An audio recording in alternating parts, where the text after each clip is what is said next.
In the charred ruins of St. Etheldrada's orphanage, empty plates still appear each spring. Those brave enough to listen claim they hear children's voices whispering from within the ceramic, "We are 100." This is the story of Iris and Lilou, two girls who arrived on a February tide in 1874, and why 10 children vanished before Easter Sunday. The bells of Cambridge rang mournfully across the fens as Sister Margaret pressed her face against the frost-covered window of St. Etheldrada's orphanage. February of 1874 had been merciless. The Ouse estuary had swollen beyond its banks for 3 consecutive days, turning the marshlands into a vast grey mirror that reflected nothing but despair. "Mother Superior," Sister Margaret called, her breath fogging the glass. "There's something in the water." Mother Superior Agnes set down her quill, the ink still wet on the orphanage ledger where she'd been recording their dwindling food supplies. At 62, she had weathered 40 years of caring for society's unwanted children, but the concern in Sister Margaret's voice carried an unfamiliar tremor. The wooden floors creaked under her heavy boots as she approached the window. Through the rain-streaked glass, she could see it, a small fishing boat, barely more than a dinghy, drifting toward their flooded courtyard like a ghost ship. 2 small figures huddled within, their rust-colored hair catching what little light penetrated the storm clouds. "Sweet Mary," Mother Agnes whispered, crossing herself. "Children." The boat scraped against the stone steps of the orphanage with a sound like fingernails on slate. Sister Margaret was already reaching for her woolen cloak when Mother Agnes placed a restraining hand on her arm. "Wait," the Mother Superior said, studying the scene below. Something about the children's stillness unnerved her. They sat perfectly upright, despite the violent rocking of their vessel, their pale hands folded in their laps like porcelain dolls arranged for tea. The wind howled through the eaves, carrying with it the scent of brackish water and something else, something sweet and cloying that reminded Mother Agnes of the butcher's shop in summer. She shook her head, attributing the sensation to her empty stomach. They hadn't had proper meat in weeks. "We cannot leave them," Sister Margaret insisted, pulling her cloak tight. "They'll freeze." The older girl in the boat suddenly lifted her head, as if she'd heard their conversation through the storm and stone. Her eyes, an unsettling shade of amber, seemed to look directly at Mother Agnes through the window. The child's lips moved, but no sound reached them through the glass. "Go," Mother Agnes said finally, "but take Brother Thomas with you." Sister Margaret hurried down the narrow stone staircase, her footsteps echoing through the orphanage's corridors. The building had been constructed in 1642, its Gothic architecture lending an air of perpetual shadow even on the brightest days. Now, with the floodwaters lapping at its foundation, it felt more like a fortress under siege. Brother Thomas, the orphanage's groundskeeper and the only man among their small religious community, was already waiting by the main door. A former soldier who'd found God after the Crimean War, he possessed the practical wisdom that came from witnessing humanity at its worst. "Peculiar weather for boating," he muttered, adjusting his rain slicker. His weathered hands gripped a coil of rope. Children that age should know better. They waded into the courtyard, the freezing water reaching their knees. The boat bobbed closer, and Sister Margaret could now see the girls clearly. They appeared to be twins, perhaps 12 years old, with identical features that bordered on ethereal. Their clothing was strange. Rough-spun wool dyed in patterns she didn't recognize, cut in a style that seemed decades out of fashion. "Hello there," Sister Margaret called out, her voice barely audible over the wind. "Are you hurt?" The girls turned toward her in perfect unison, their movements synchronized like dancers. When they spoke, their voices harmonized in a way that made Sister Margaret's skin crawl. "We are 100, they said, the words carrying an archaic inflection that sounded like something from her grandfather's prayer book. "We have traveled far across the waters." Brother Thomas threw his rope, which the older girl caught with surprising dexterity. As they pulled the boat to shore, he noticed several troubling details. There were no oars in the vessel, no provisions, no sign of where they might have come from. The boat itself was ancient, its wood blackened with age and carved with symbols that hurt his eyes to look at directly. "Where are your parents?" Sister Margaret asked as she helped the first girl onto the steps. The child's skin was ice cold, but she showed no signs of hypothermia. Her amber eyes held a depth that seemed far older than her apparent years. "We have no parents," the girl replied. "I am Iris. This is Lilu." She gestured to her sister, who had remained silent but wore an identical unsettling smile. "We are orphans, like the others within these walls." "How did you know?" Brother Thomas began, but Mother Agnes's voice called down from the window above. "Bring them inside before they catch their death." As they ascended the stone steps, Lilu spoke for the first time, her voice a perfect echo of her sister's. "Death has no dominion over us, good brother. We have supped with him many times." Brother Thomas exchanged a glance with Sister Margaret. "Children often said strange things when frightened or cold," he reminded himself. But something about these two made the hair on his neck stand on end. The orphanage's main hall was a study in austere functionality. 23 children between the ages of 5 and 15 lived within its walls, sleeping in dormitories separated by gender, eating their meager meals at long wooden tables, and receiving their education in the shadow of a massive wooden crucifix that dominated the eastern wall. As Iris and Lilu entered, dripping and silent, the other children looked up from their evening meal, thin gruel and hard bread that constituted their usual fare. The conversation died instantly, replaced by an uncomfortable silence that seemed to press against the walls. "Children," Mother Agnes announced, "we have 2 new sisters joining us. I trust you will make them welcome." Little Timothy Hartwell, only 6 years old and orphaned when his parents died of consumption, tugged at Sister Margaret's habit. "Sister," he whispered, "why do they smell like the kitchen when cook makes Sunday roast?" Sister Margaret frowned, inhaling deeply. Now that Timothy mentioned it, there was something, a rich, savory aroma that seemed to emanate from the girls, despite their soaking in muddy water. She shook her head, attributing it to wishful thinking brought on by their meager diet. "Fetch them some dry clothes," Mother Agnes instructed, "and prepare 2 places at table." As the other children returned to their meal, Iris and Lilu stood perfectly still in the center of the hall, water pooling at their feet. They watched the eating with an intensity that made several of the younger children lose their appetite. "Are you not hungry?" Sister Margaret asked, noting how their eyes followed every spoonful from bowl to mouth. "Oh yes," Iris replied, her amber eyes never leaving the children's faces. "We are most terrible hungry, but we must wait for the proper meal." "This is the proper meal," Sister Margaret said gently. "I know it's not much, but—" "This is not food," Lilu interrupted, speaking directly for the first time since their arrival. Her voice carried the same archaic cadence as her sister's. "This is sustenance. We require something more substantial." Mother Agnes felt a chill that had nothing to do with the storm outside. There was something about the way the girl said substantial that suggested meanings beyond simple nutrition. As the evening wore on, Iris and Lilu were given beds in the girls' dormitory, though they seemed more interested in watching their new housemates than in resting. Sister Catherine, who supervised the girls' wing, reported that they spent the entire night whispering to each other in a language she couldn't identify. Not French or German or even Latin, but something that sounded older, more guttural.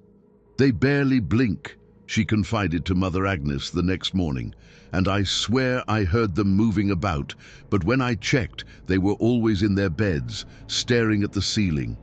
Mother Agnes made a note in her ledger. Iris and Lilu arrived February 15, 1874. Approximate age 12. No documentation. Peculiar manner of speech. Require observation. She had no way of knowing that within 14 days she would be writing their names in a very different kind of record, one covered in blood, hidden in a place where no one would ever think to look, documenting horrors that would haunt her dreams for the few remaining weeks of her life. Outside, the floodwaters began to recede, but the sweet smell in the air lingered, growing stronger with each passing hour. The first sign that something was terribly wrong came on the third morning after Iris and Lilu's arrival. Sister Catherine discovered young Emma Whitmore standing at the foot of the newcomers' beds, her eyes vacant and glassy, holding a breakfast roll she had stolen from the kitchen. "Emma, child, what are you doing?" Sister Catherine whispered, mindful not to wake the other girls. Emma turned slowly, her face pale and drawn. "They're so hungry, sister. They told me in my dreams they need to eat."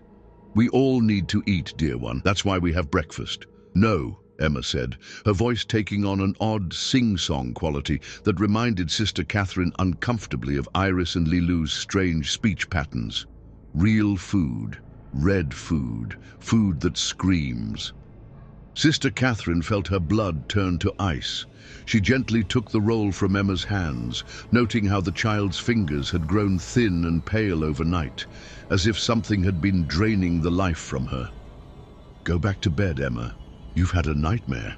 But when Sister Catherine looked toward Iris and Lilu's beds, she found them empty. The windows were still sealed against the February cold. The door to the dormitory remained locked from the outside, as was custom, yet somehow the two girls had vanished without a trace. She found them in the kitchen, standing motionless before the great hearth where cook prepared the orphanage's meals. They wore the same rough nightgowns as the other children, but somehow they seemed to fill the space differently, as if their presence carried more weight than their small bodies should possess. "Girls, you shouldn't be down here alone," Sister Catherine said, trying to keep her voice steady. "Return to the dormitory at once." Iris turned first, then Lilu, their movements synchronized in that unsettling way Sister Catherine had noticed since their arrival. In the dim light of the dying coals, their amber eyes seemed to glow. "We were examining the cooking facilities," Iris said in her archaic manner. "They are adequate for our needs." "Your needs?" "The preparation of proper meals," Lilu added. "The children grow thin. They require more substantial nourishment." Sister Catherine noticed that the girls' breath misted in the cold air, but theirs seemed thicker, more substantial than it should be, almost like steam rising from hot soup. "The children are fed adequately according to our means," she replied firmly. "Now return to bed before Mother Superior discovers you've broken the rules." "Rules," Iris repeated, as if tasting the word. "Yes, there are many rules in this place, rules about when to eat, what to eat, how much to eat. But some hungers cannot be bound by rules, good sister." The way she said "good sister" carried a mocking tone that made Catherine's skin crawl. These were children, she reminded herself, traumatized, displaced children who had survived some terrible ordeal. Their strange behavior was surely a result of whatever horrors they had witnessed. But as she escorted them back to the dormitory, she couldn't shake the feeling that she was the one being herded, not them. The next morning brought more troubling incidents. Brother Thomas discovered that 3 of their rabbits had vanished from their hutches overnight. The enclosures showed no signs of forced entry, no scattered fur or blood to indicate predation by foxes or other wildlife. The animals had simply disappeared, leaving behind only the faint, sweet smell that now seemed to permeate the entire orphanage. "Peculiar thing," he confided to Mother Agnes as they inspected the empty hutches. "Rabbits don't just evaporate. And look here." He pointed to scratches in the wood around the latches. "These marks weren't made by any animal I know of. They're too precise, too deliberate." Mother Agnes examined the gouges in the wood. They looked almost like symbols, carved with something sharp and narrow. Fingernails, perhaps, though what human fingernails could leave such deep marks in solid oak? "Perhaps we should check on our newest arrivals," she suggested. "See how they're settling in." They found Iris and Lilu in the orphanage's small library, a cramped room filled with donated books and religious texts. The girls sat at opposite ends of a reading table, but neither held a book. Instead, they stared at each other across the polished wood surface, their lips moving in silent conversation. "Good morning, children," Mother Agnes said. "I trust you slept well." "Sleep is for the weak," Iris replied without looking away from her sister. "We have been discussing our accommodations. And what do you think of them?" "Sufficient," Lilu said. "Though the food stores require improvement. The other children are underfed. We can hear their stomachs crying out in the night." During the day, Brother Thomas and Mother Agnes exchanged glances. The girls spoke as if they had been conducting an inventory of the orphanage's resources, cataloguing them for some unknown purpose. "We do our best with what we have," Mother Agnes replied carefully. "Perhaps you could tell us about your previous home, where you lived before the flood." For the first time since the conversation began, both girls looked directly at the adults. Their amber eyes held a depth that seemed to stretch back through centuries, carrying knowledge that no 12-year-old should possess. "We have lived in many places," Iris said. "Wherever the waters carry us, wherever the hunger calls. But surely you remember your parents, your family." "We are each other's family," Lilu replied. "We have always been together. We will always be together. And soon, we will have many more brothers and sisters to join us." The way she looked at the library's collection of religious texts when she said "brothers and sisters" made Mother Agnes's stomach clench with unease. That afternoon during lessons, young Timothy Hartwell began to exhibit the same vacant behavior Sister Catherine had observed in Emma Whitmore. He sat at his desk, staring not at his primer, but at the back of Iris's head, his small hand moving across his slate in patterns that bore no resemblance to the letters Sister Margaret was teaching. When Sister Margaret examined his work, she found not alphabet practice, but the same strange symbols Brother Thomas had discovered carved into the rabbit hutches. The chalk marks seemed to writhe on the dark slate, forming patterns that hurt her eyes to look at directly.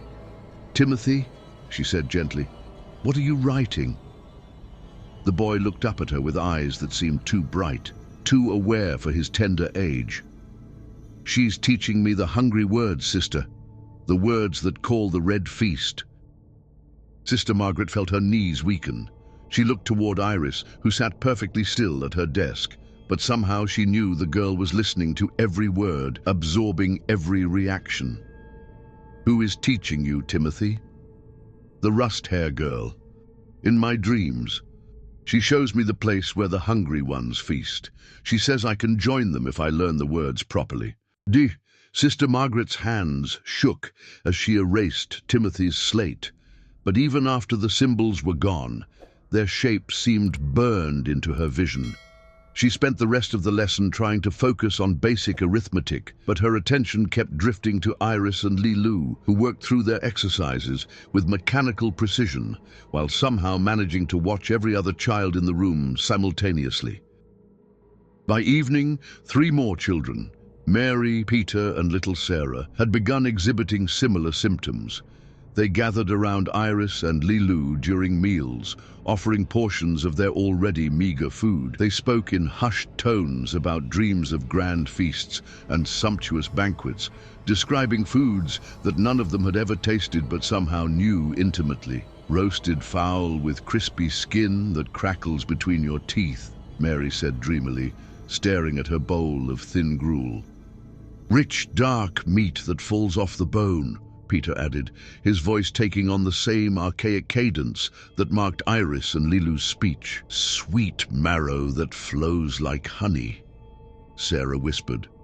Though at 5 years old, she should have no concept of such delicacies.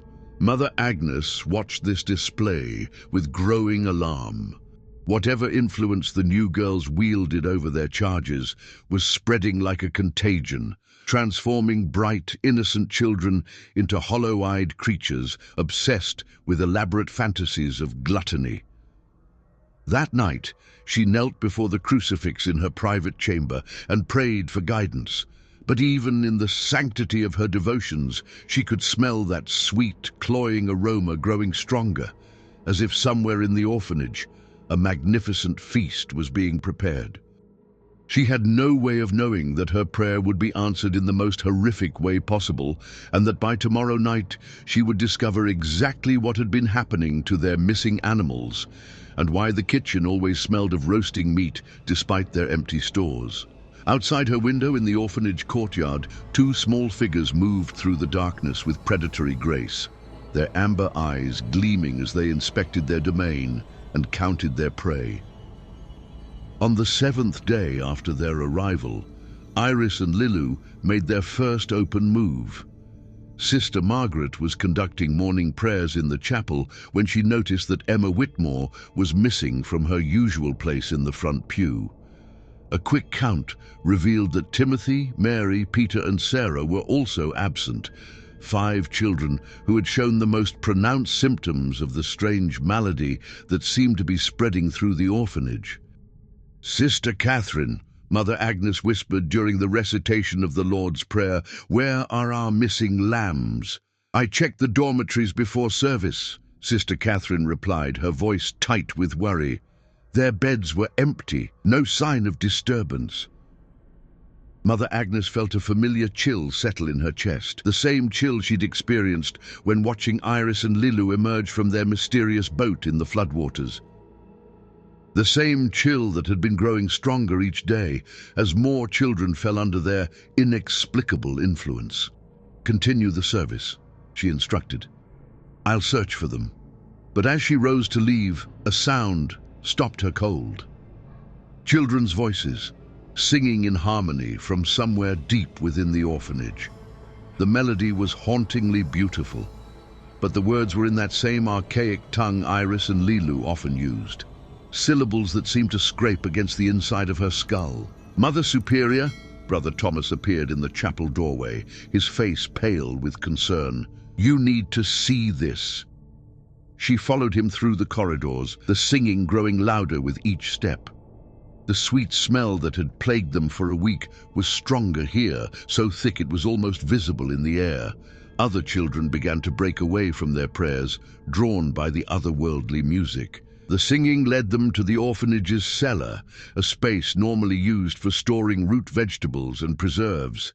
The heavy wooden door stood ajar, and through the gap, flickering candlelight danced across the stone walls.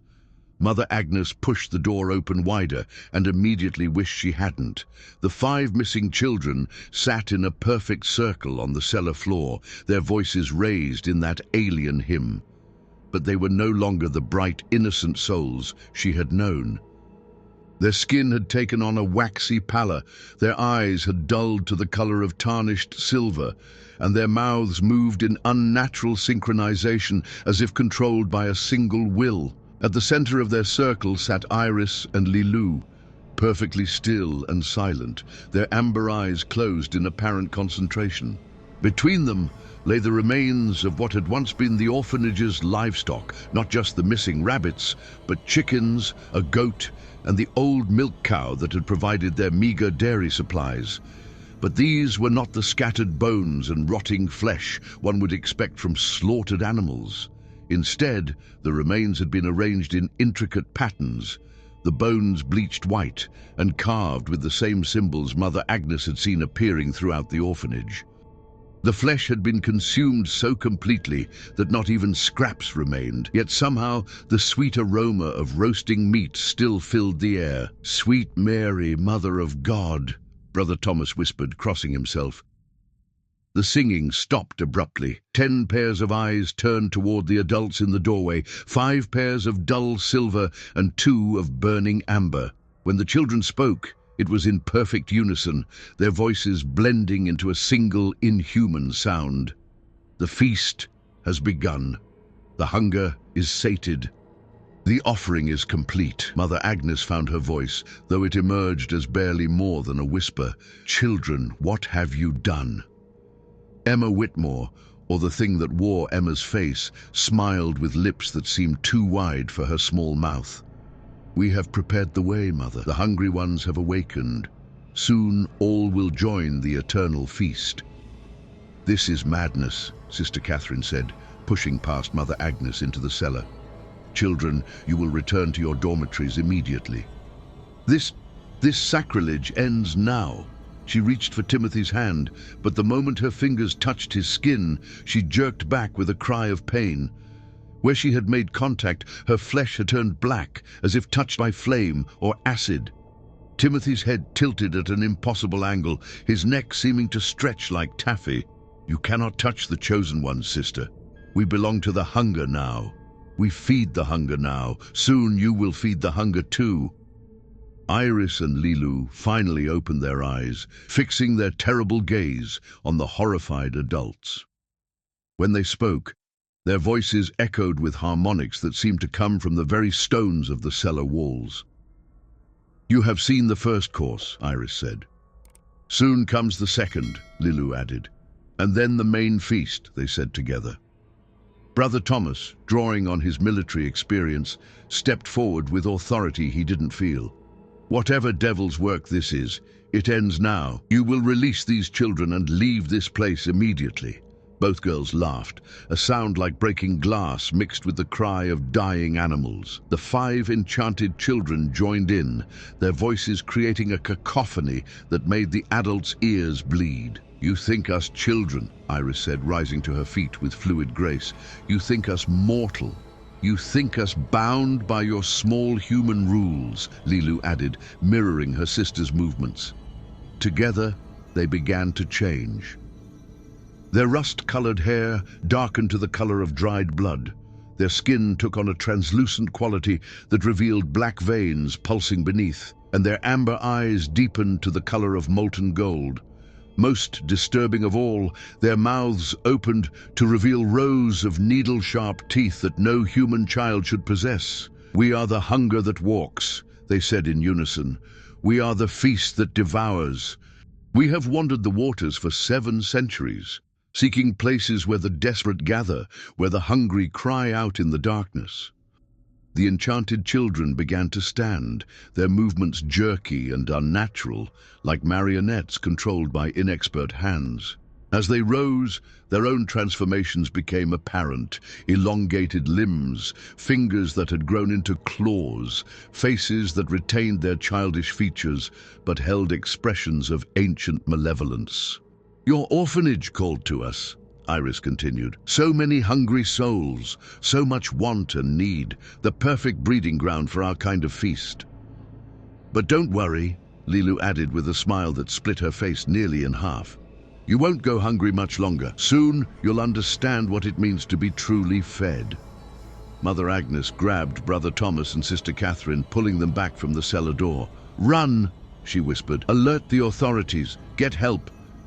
But as they turned to flee, they found their path blocked by more children, the rest of the orphanage's population, their eyes now bearing the same silver sheen, their movements synchronized in that horrible, puppet-like way. There is nowhere to run, Mother, said a voice that might have been little Anna, the girl who had arrived just last month after her parents died in a factory fire. The feast has already begun. We are all part of it now. Behind them, the sound of approaching footsteps echoed from the cellar as Iris, Lilu, and their 5 original converts began to ascend the stairs.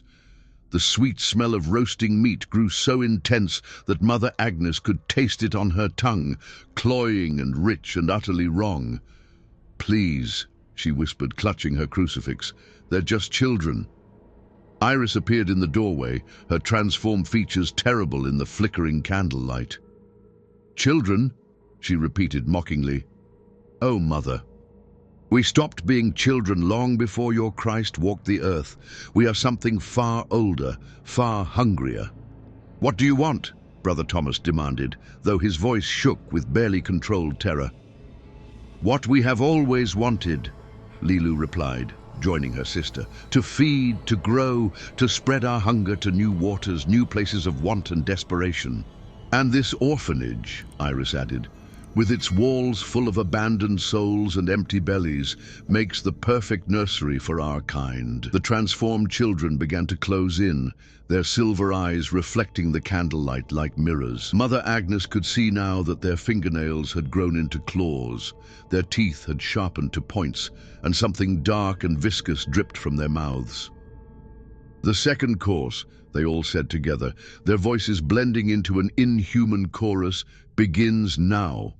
As the circle tightened around the three adults, Mother Agnes realized with dawning horror that the empty plates, the missing animals, the sweet smell of cooking meat, all of it had been preparation for this moment.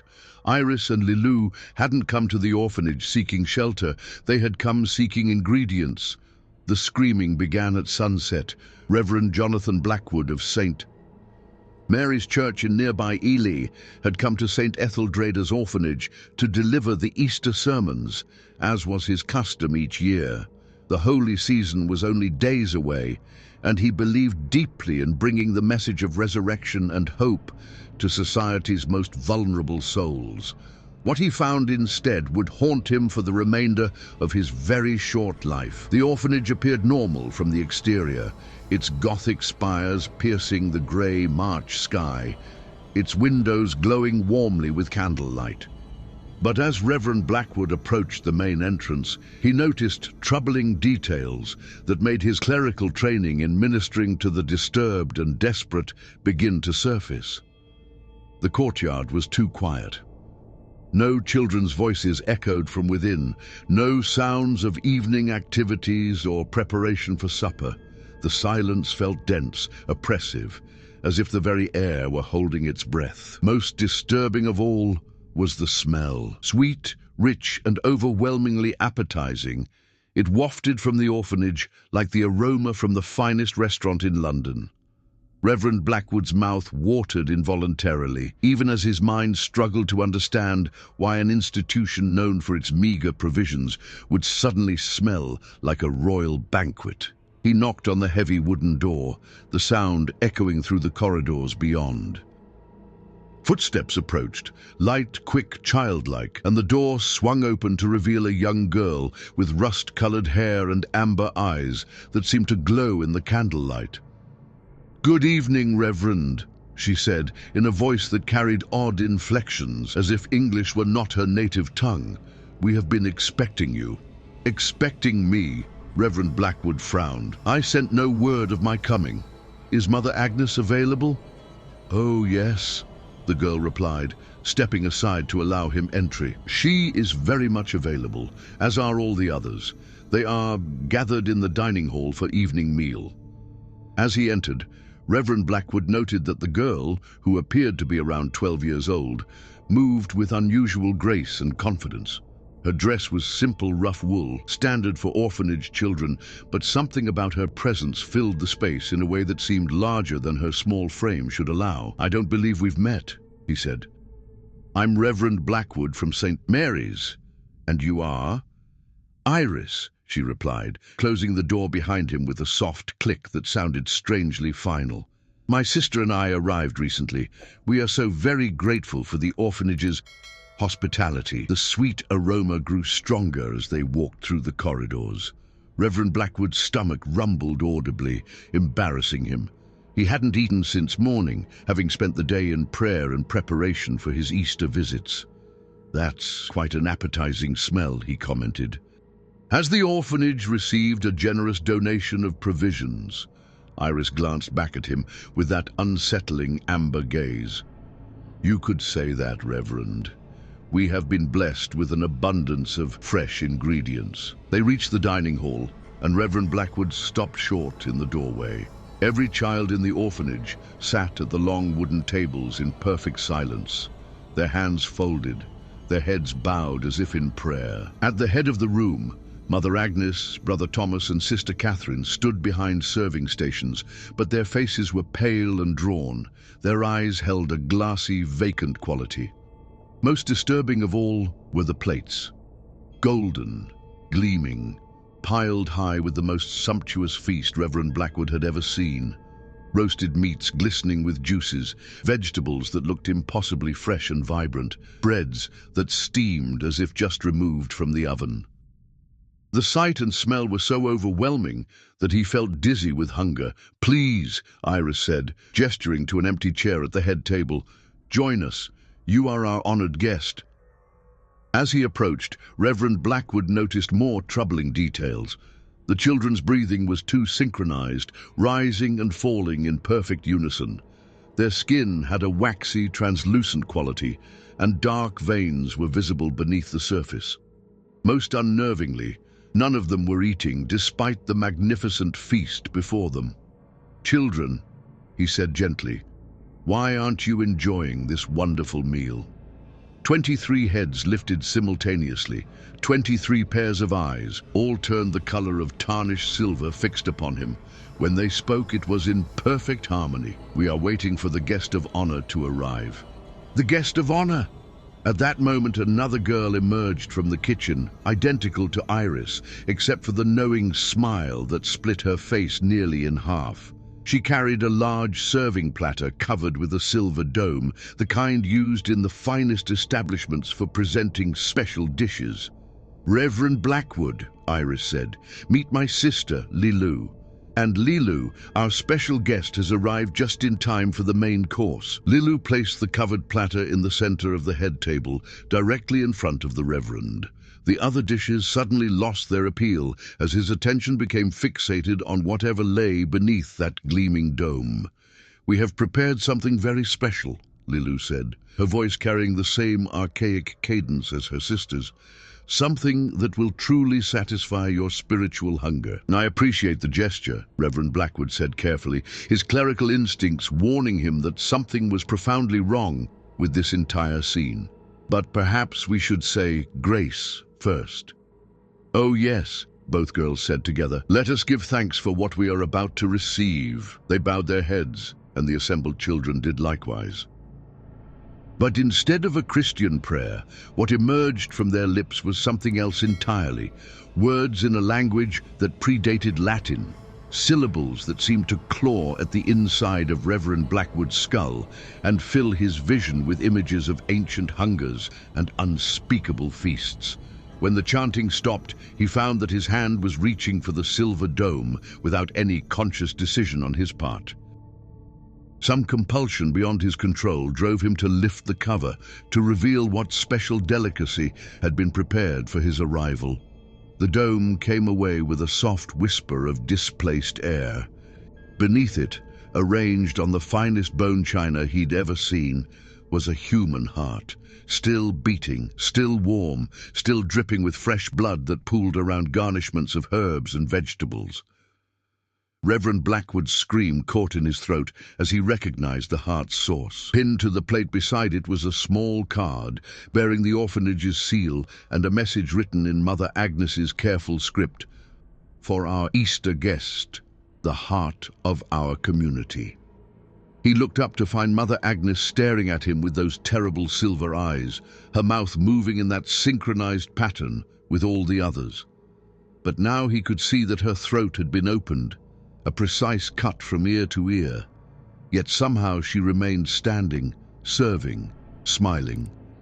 "Eat," said every voice in the room simultaneously. "Feed the hunger. Join the feast." Reverend Blackwood stumbled backward, his chair crashing to the floor. But as he turned to flee, he found Iris blocking his path, no longer appearing as a 12-year-old girl, but as something far older and more terrible. Her rust-colored hair had darkened to the color of dried blood. Her amber eyes now glowed like molten gold, and her mouth had opened to reveal rows of needle-sharp teeth that gleamed like polished ivory. "Leaving so soon, Reverend?" she asked, her voice now carrying harmonics that seemed to emanate from the very walls. "But you haven't touched your meal, and we've prepared it with such care." Behind him, he could hear the scraping of chairs as the possessed children began to rise. Their movements were no longer synchronized, but had become jerky and predatory, like wolves circling wounded prey. "What are you?" he whispered, clutching his crucifix so tightly that the metal edges cut into his palm. "We are the hunger that cannot be sated," Lilu replied, appearing beside her sister with that same fluid, inhuman grace. "We are the feast that devours the feasters. We have walked between the waters for 700 years, seeking places where the desperate gather. Your kind builds these institutions. Iris continued, beginning to circle him slowly. Orphanages, workhouses, asylums, places where society deposits its unwanted, unfed, unloved. Perfect nurseries for creatures like us. The children cry out in their hunger, Lilu added, her transformed features becoming more grotesque with each word. And we answer. We teach them that there are hungers beyond food, beyond comfort, hungers that can reshape the very soul. Reverend Blackwood pressed his back against the wall, his eyes darting between the exits, all of which were now blocked by the possessed children. Their silver eyes reflected the candlelight like mirrors, and that same dark substance dripped from their elongated mouths. "The Lord will protect me," he said, raising his crucifix. "In the name of Christ, I command you to—" His words were cut short, as every candle in the room suddenly flared brighter, the flames turning from yellow to a sickly green that cast everything in an otherworldly glow. The crucifix in his hand began to grow hot, then burning hot, until he was forced to drop it with a cry of pain. "Your Christ," Iris said with amusement, "died for the sins of humanity. But we are not human, Reverend. We are something far older, something that fed in the darkness before your God brought light to the world." The possessed children began to close in, their movements becoming more coordinated again as they formed a perfect circle around him. Through their ranks, he could see Mother Agnes, Brother Thomas, and Sister Catherine still standing at their serving stations, their throats cut, their eyes silver, their mouths moving in that endless, silent chant. "Please," he whispered. "The children are innocent, whatever you've done to them." "Innocent?" Lilu laughed, the sound like breaking bells mixed with screaming wind. "Oh, Reverend, you understand so little about the nature of hunger. These children were hungry long before we arrived, hungry for love, for family, for purpose. We simply fed that hunger. Transformed it," Iris added, "gave it direction and meaning. Now they hunger for things that will truly sustain them. Not the thin gruel and stale bread of your charity, but rich, warm, red sustenance that flows with life." As if responding to some unheard signal, the children began to move closer. Their fingers had elongated into claws, their teeth had sharpened to points, and that sweet, cloying smell of roasting meat grew stronger until it was almost visible in the air. "The second course was the staff," Lilu explained conversationally, as if discussing the weather. "Their hearts were particularly flavorful. Years of devotion and self-sacrifice add such interesting notes to the taste." "But you, Reverend," Iris continued, "you are the main course. A man of God, full of faith and righteousness. Your spiritual essence will feed us for weeks. And when we are done with you," they said together, their voices blending into an inhuman harmony, "we will move on to the next place of hunger, the next orphanage, the next workhouse, the next asylum, spreading our gift, sharing our feast, until all the desperate places of the world know the truth of the eternal hunger." The circle tightened. Reverend Blackwood could smell the metallic scent of blood on their breath, could see the anticipation in their silver eyes. In desperation, he began to recite the Lord's Prayer, his voice growing stronger with each word. But instead of driving the creatures back, his prayer seemed to amuse them. The children began to recite along with him, their voices creating a blasphemous harmony that turned the sacred words into something obscene and hungry. "Our Father who art in heaven," they chanted, "hallowed be thy name. Thy kingdom come, thy will be done, on earth as it is in heaven. Give us this day our daily bread." At the word bread, they all smiled with those terrible needle teeth. "And lead us not into temptation, but deliver us from evil." As the prayer ended, Iris stepped forward, her transformed features terrible in the green candlelight. "But Reverend," she said sweetly, "we are the evil, and tonight we deliver you unto ourselves." The last thing Reverend Blackwood saw before the silver-eyed children fell upon him was the covered platter being lifted away from the table, revealing not just one heart, but dozens, all still beating, all still warm, all arranged with the artistic precision of a master chef preparing a banquet for kings. His own scream joined the harmony of their feeding song, a sound that carried across the fens and into the night, where it would echo in the nightmares of anyone unfortunate enough to hear it for years to come, of needle-sharp teeth that gleamed like polished ivory. "Leaving so soon, Reverend?" she asked, her voice now carrying harmonics that seemed to emanate from the very walls. "But you haven't touched your meal, and we've prepared it with such care." Behind him, he could hear the scraping of chairs as the possessed children began to rise. Their movements were no longer synchronized, but had become jerky and predatory, like wolves circling wounded prey. "What are you?" he whispered, clutching his crucifix so tightly that the metal edges cut into his palm. "We are the hunger that cannot be sated," Lilu replied, appearing beside her sister with that same fluid, inhuman grace. "We are the feast that devours the feasters. We have walked between the waters for 700 years, seeking places where the desperate gather. Your kind builds these institutions," Iris continued, beginning to circle him slowly. "Orphanages, workhouses, asylums, places where society deposits its unwanted, unfed, unloved, perfect nurseries for creatures like us. The children cry out in their hunger," Lilu added, her transformed features becoming more grotesque with each word. "And we answer. We teach them that there are hungers beyond food, beyond comfort, hungers that can reshape the very soul." Reverend Blackwood pressed his back against the wall, his eyes darting between the exits, all of which were now blocked by the possessed children. Their silver eyes reflected the candlelight like mirrors, and that same dark substance dripped from their elongated mouths. "The Lord will protect me," he said, raising his crucifix. "In the name of Christ, I command you to—" His words were cut short as every candle in the room suddenly flared brighter, the flames turning from yellow to a sickly green that cast everything in an otherworldly glow. The crucifix in his hand began to grow hot, then burning hot, until he was forced to drop it with a cry of pain. "Your Christ," Iris said with amusement, "died for the sins of humanity. But we are not human, Reverend. We are something far older, something that fed in the darkness before your God brought light to the world."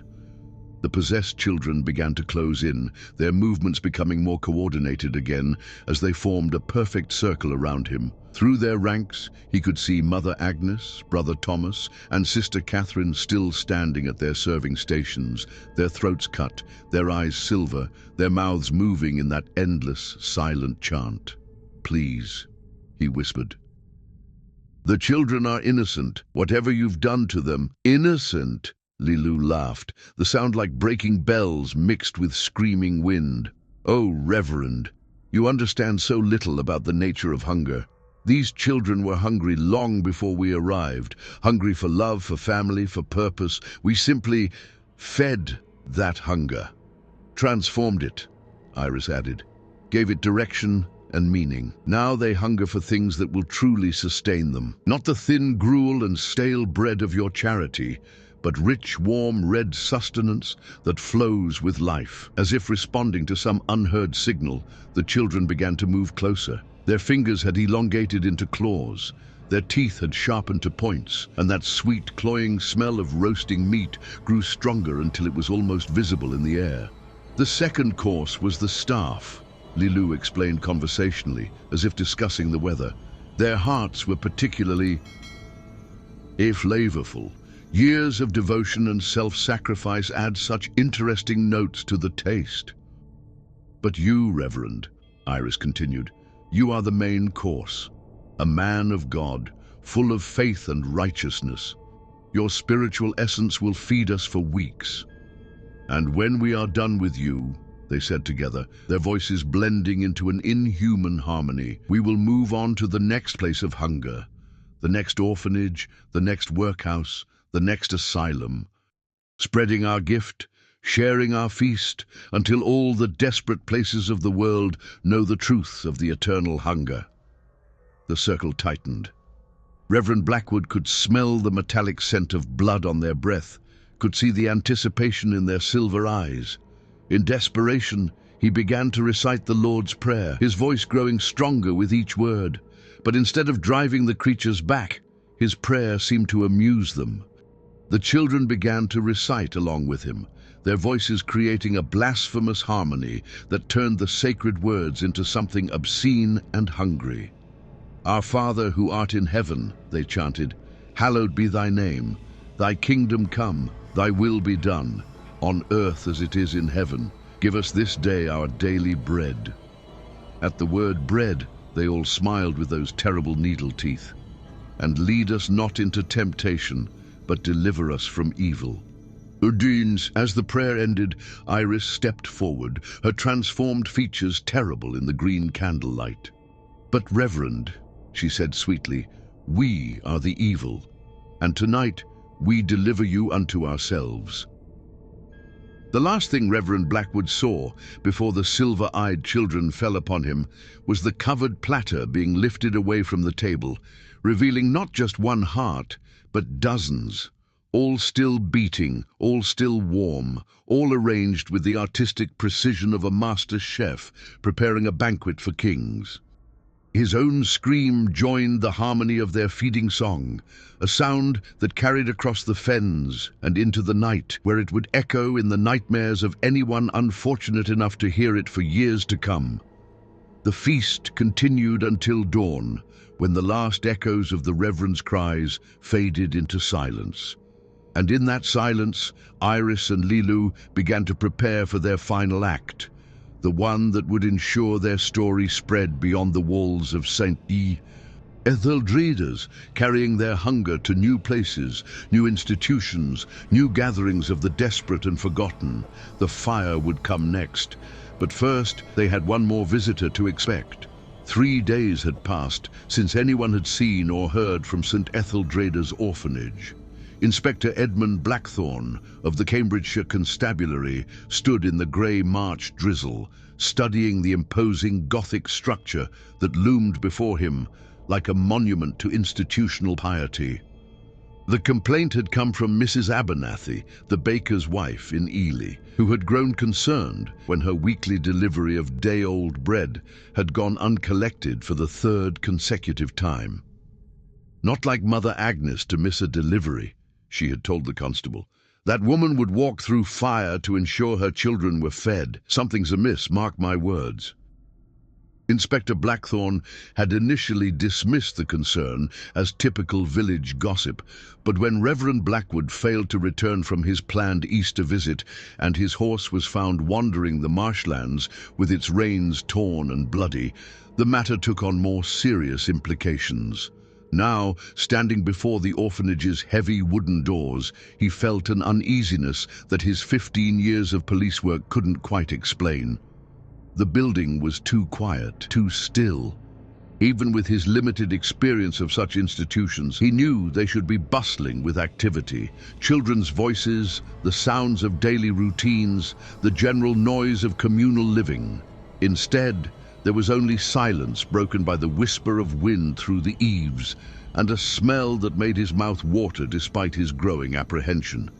Rich, savory, like the finest roast he'd ever encountered, it seemed to emanate from every stone of the building. "Constable Morrison," he called to his junior officer, who was examining the courtyard for signs of disturbance. "What do you make of this?" Morrison approached, his young face pale with concern.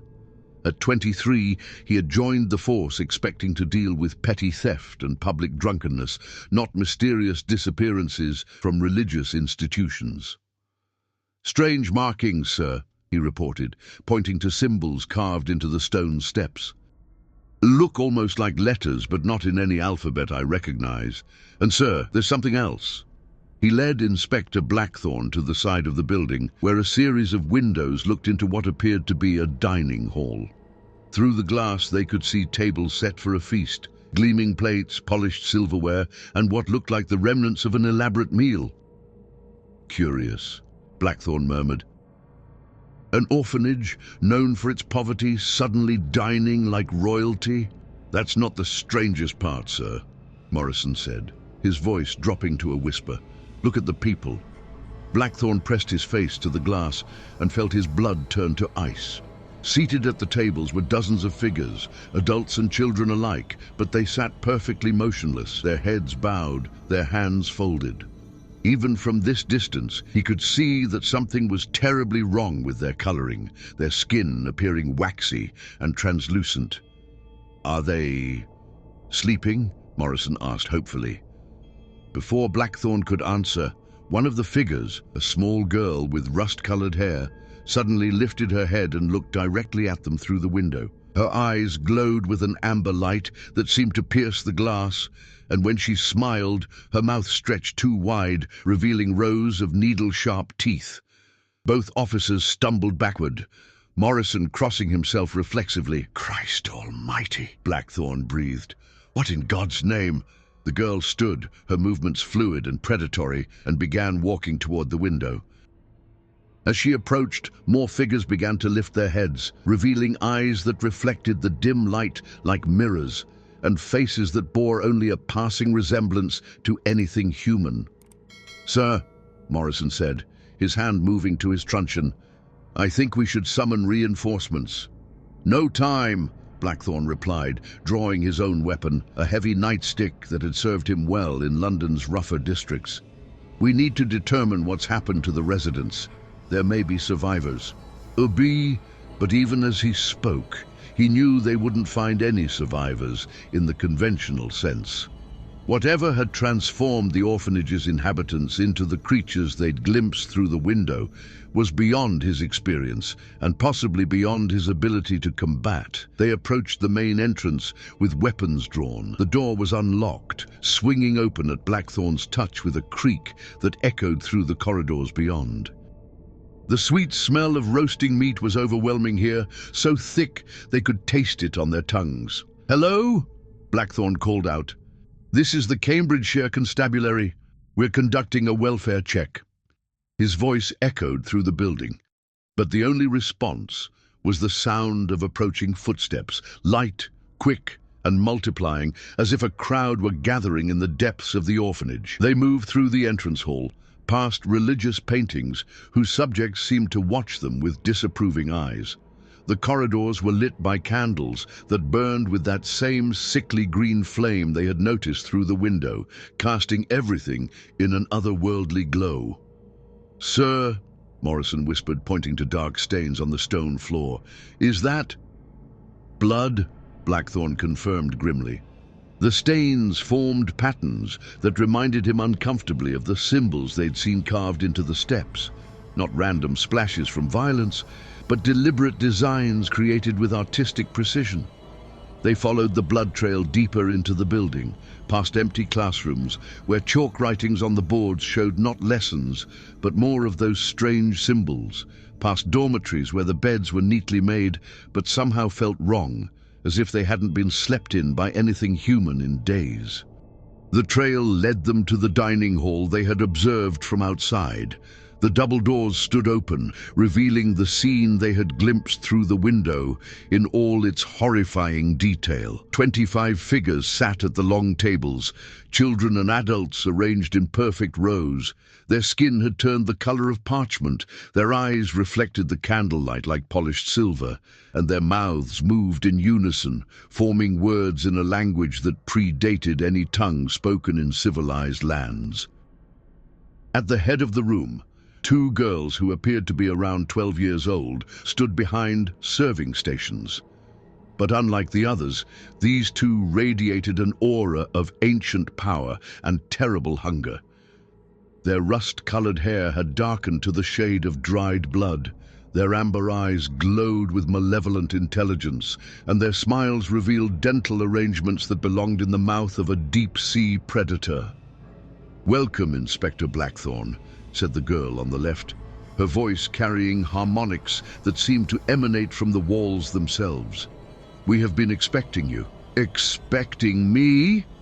Blackthorne kept his weapon raised, though he suspected it would prove useless, against whatever these creatures were. "Oh yes," replied the second girl. "Your kind always comes eventually, investigating, questioning, seeking to understand what lies beyond your small, ordered world." The seated figures began to turn their heads toward the two officers, their movements synchronized like a grotesque ballet. When they spoke, it was in perfect unison. "We are the hunger that cannot be sated. We are the feast that devours the feasters. We have been waiting for you." Morrison made a strangled sound and stumbled backward, but Blackthorne stood his ground, his police training warring with the evidence of his senses. "I am Inspector Blackthorne, of the Cambridgeshire Constabulary," he announced formally. "I demand to know what has happened to the residents of this institution and where I can find Mother Agnes, Brother Thomas, and Sister Catherine." Both girls laughed, a sound like silver bells mixed with dying screams. They gestured to three figures seated at the head table, an elderly woman in nun's habit and two individuals in religious garb whose throats had been opened from ear to ear, yet who somehow remained upright and alert. "You've found them, Inspector," said the first girl. "They're enjoying our hospitality, participating in our eternal feast. Though I fear they're not much for conversation anymore," added the second. "The transformation tends to limit verbal communication." Blackthorne felt his sanity beginning to fray at the edges. Everything his rational mind told him about the world was being challenged by the impossible scene before him. Yet his duty as an officer of the law compelled him to continue. "Are you responsible for the disappearance of Reverend Blackwood?" he asked. "Responsible?" The girls exchanged glances that held centuries of shared experience. "We prefer to think of ourselves as generous hosts." The good Reverend was offered the finest meal of his life. He accepted most enthusiastically. They gestured to an empty chair at the head table, its seat stained with something dark and sticky. Beside it sat a plate containing what looked like the remains of an elaborate meal, though Blackthorne's mind refused to process exactly what type of meat might leave bones of such unusual shape and size. "You're under arrest," he said desperately, though the words sounded hollow even to his own ears. "Both of you, for murder, for murder?" The first girl tilted her head, her amber eyes sparkling with amusement. "Inspector, you misunderstand our nature entirely. We don't murder, we feed, we transform, we elevate the hungry from their base existence into something far more fulfilling." "The children here were starving," added the second. "Starving for food, for love, for purpose. We gave them all three. Now they hunger for something far more substantial than your society's meager offerings." As if responding to some unheard signal, the seated figures began to stand. Their movements were eerily coordinated, and as they rose, Blackthorne could see that their transformation was even more complete than he had initially realized. Their fingernails had grown into claws, their teeth had sharpened to points, and something dark and viscous dripped from their mouths onto the floor. "Run, sir," Morrison shouted, grabbing Blackthorne's arm.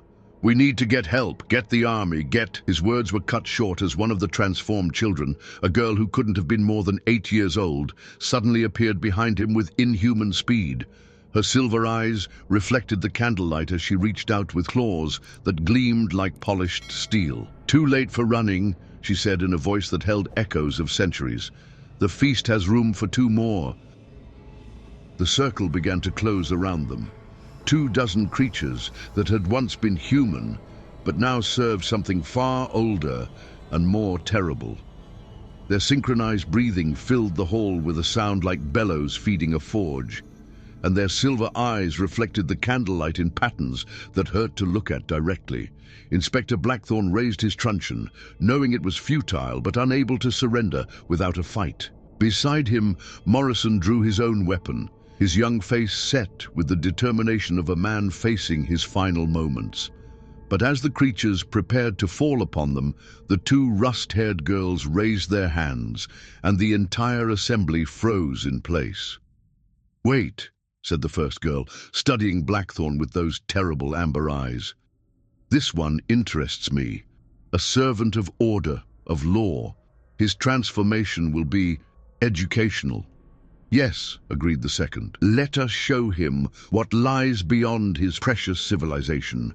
Let him see what humanity becomes when its hunger is finally, truly fed. They began to approach, their childlike forms radiating ancient malevolence, their smiles promising revelations that would shatter every certainty Blackthorn had ever held about the nature of good and evil. Behind them, the possessed residents of St. Etheldreda's orphanage began to chant in that same otherworldly language, their voices blending into a harmony that seemed to come from the very foundations of the earth. The sweet smell of roasting meat grew stronger, and Inspector Blackthorn realized with dawning horror that the aroma wasn't coming from any kitchen or hearth. It was coming from him. The flames began at dawn on Easter Sunday. By the time the fire brigade arrived from Cambridge, St. Etheldreda's orphanage was a pillar of orange and gold against the grey fenland sky. The blaze burned with such intensity that the firefighters could only stand at a safe distance and watch centuries of stone and timber consumed in mere hours. Captain William Ashford, who had fought fires across England for 20 years, had never seen anything like it. The flames seemed to dance with deliberate purpose, forming patterns that reminded him uncomfortably of religious symbols, though not of any religion he recognized. Most disturbing of all, the fire made no sound, no crackling of burning wood, no hiss of steam from the nearby marshlands, just an oppressive silence, broken only by the whispered prayers of the assembled villagers. Curious thing, commented Dr. Cornelius Hartwell, the village physician who had come to tend any potential survivors. Fire of this magnitude should have spread to the surrounding marshland, but look, it's contained perfectly within the orphanage grounds, as if following invisible boundaries. Indeed, the grass just beyond the institution's stone walls remained untouched, still damp with morning dew, while everything within the perimeter burned with supernatural intensity. Any sign of survivors? Captain Ashford asked, though he suspected he already knew the answer. None, Dr. Hartwell replied grimly, though we did find Inspector Blackthorn's horse tethered near the main road. Saddlebags still attached, but no sign of the inspector or Constable Morrison. As they watched, something moved within the flames. Two small figures walking calmly through the inferno, as if it were nothing more than morning mist. The firefighters rubbed their eyes, convinced they were seeing mirages created by the heat, but the figures persisted, becoming clearer as they approached the edge of the blaze. Two girls, perhaps 12 years old, with rust-colored hair and amber eyes that reflected the firelight like mirrors. Their orphanage clothes were scorched but intact, and they moved with the unhurried grace of those who had all the time in the world. "Sweet Mary," Dr. Hartwell whispered, starting forward. "There are children in there." But Captain Ashford caught his arm, some instinct warning him against approaching the girls. There was something about their perfect composure amid the destruction, something about the way they seemed to glide rather than walk, that triggered every survival instinct his years of dangerous work had honed. As the girls reached the edge of the flames, they paused and turned back toward the burning building. They raised their hands in what might have been a gesture of farewell or blessing, and their voices carried clearly across the morning air despite the distance. "Thank you for your hospitality. The feast was most satisfying." Then they began to walk toward the assembled crowd of villagers and firefighters.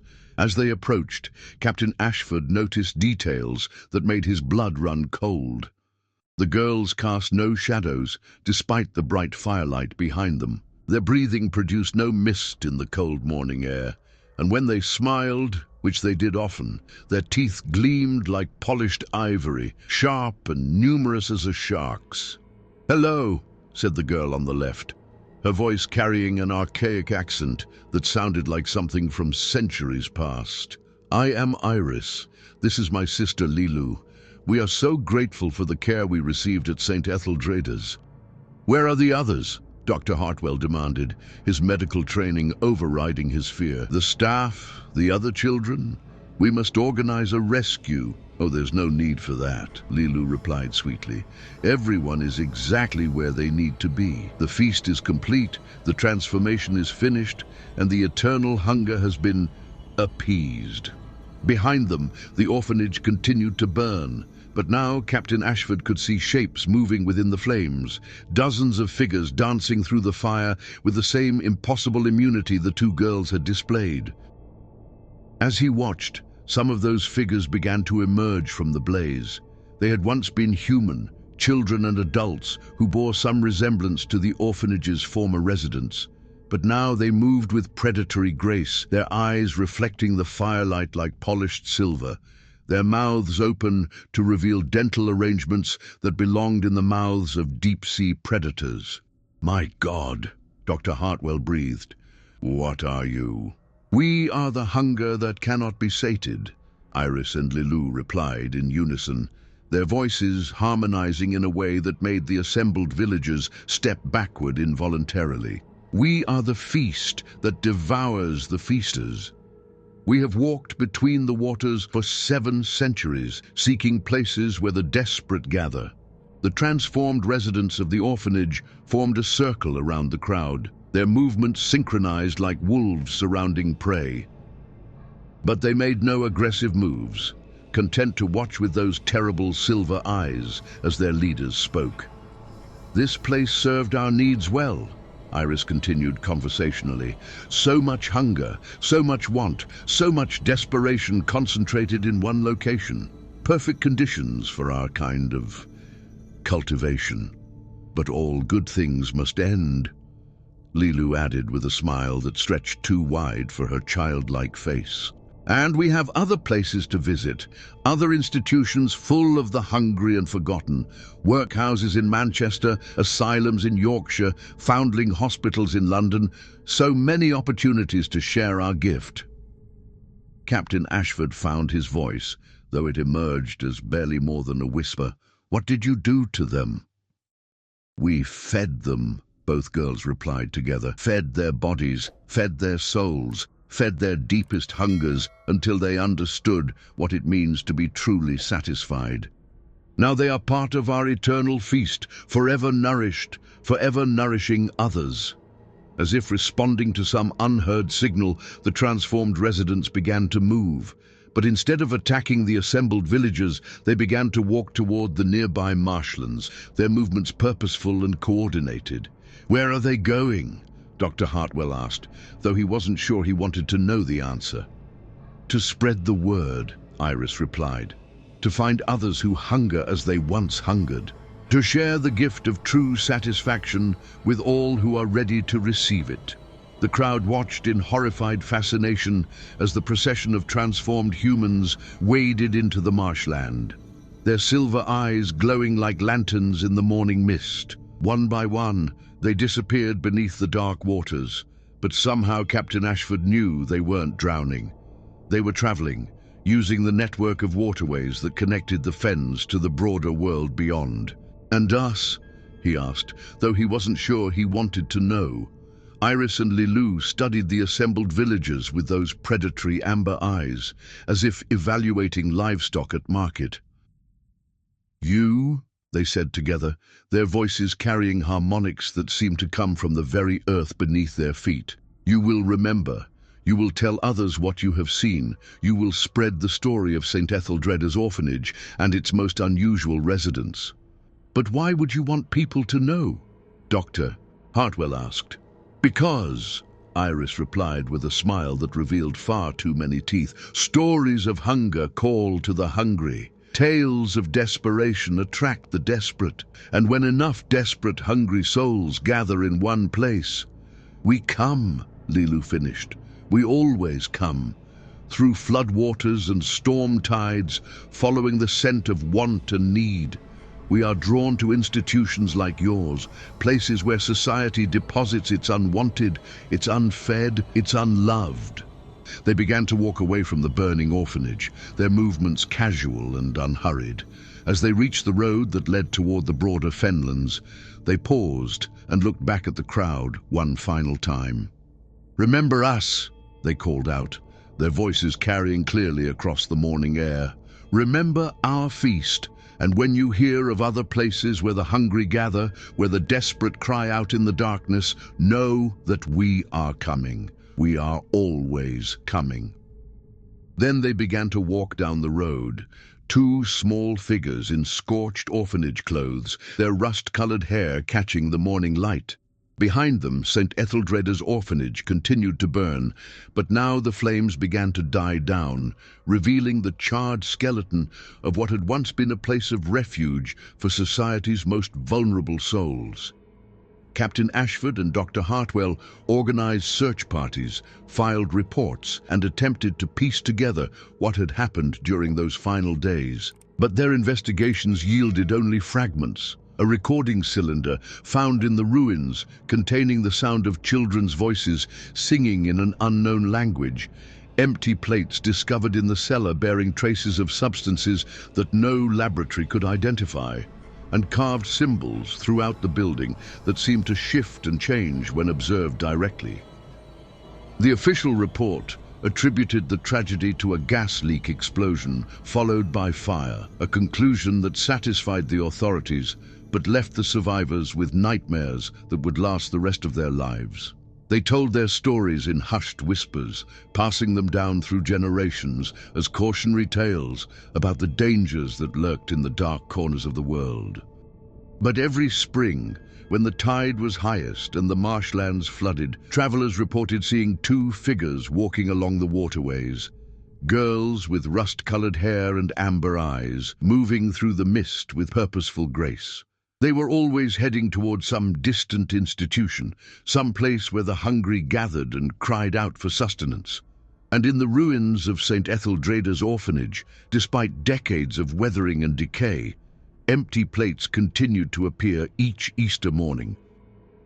Those brave enough to put their ears to the ceramic swore they could hear faint voices echoing from within, children's voices blended with something far older and more terrible, all asking for the same thing in their ancient, hungry tongue. "We are a-hungered, we are a-hungered, we are a-hungered." The voices never stopped, they never would, for hunger once awakened is eternal. And somewhere in the network of waterways that connect the forgotten places of the world, Iris and Lilu continue their journey, drawn by the scent of desperation and the promise of another feast.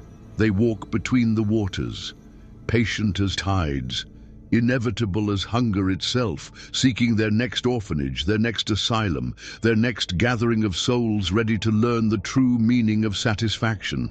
The hunger never ends. It only grows.